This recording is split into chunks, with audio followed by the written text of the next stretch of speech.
1912 সালের এপ্রিল মাস। ব্রিটেন থেকে আমেরিকার উদ্দেশ্যে রওনা হলো বিশ্বের সবচেয়ে বড় জাহাজ টাইটানিক। সবাই বলতো এই জাহাজ ডুববে না কখনো। 10 এপ্রিল টাইটানিক ইংল্যান্ডের সাউদাম্পটন বন্দর থেকে নিউ ইয়র্কের পথে যাত্রা শুরু করল। যাত্রীরা ছিল আনন্দে ভরা, কেউ যাচ্ছিল নতুন জীবনের সন্ধানে, কেউ আবার বেড়াতে।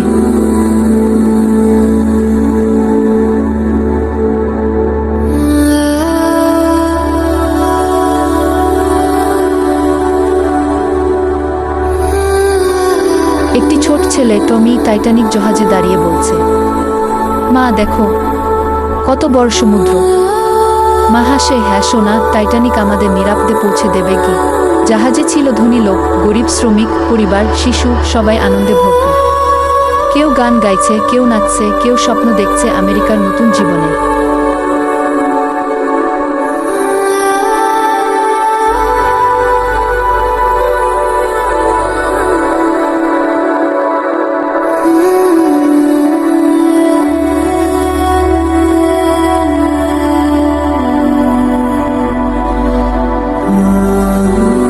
জাহাজের এই যাত্রায় জন্ম নেয় এক নিষ্পাপ ভালোবাসা, রোজ আর জ্যাকের।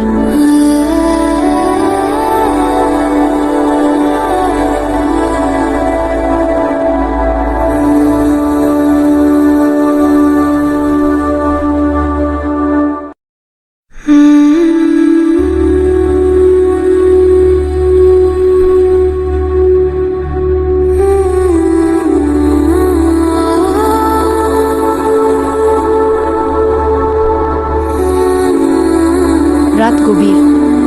একজন নাবিক রেডিওতে জানায়, সাবধান, সামনে বরফের পাহাড়।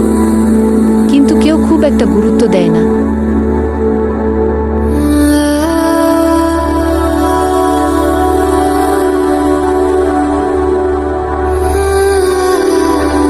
টাইটানিক বরফের পাহাড়ে ধাক্কা খায়। জাহাজের নিচে ফাটল ধরে পানি ঢুকতে শুরু করে।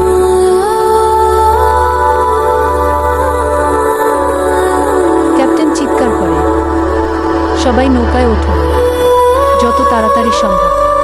মাত্র কয়েক ঘন্টার মধ্যে টাইটানিক সমুদ্রের তলদেশে হারিয়ে যায়। 1500 মানুষ প্রাণ হারান।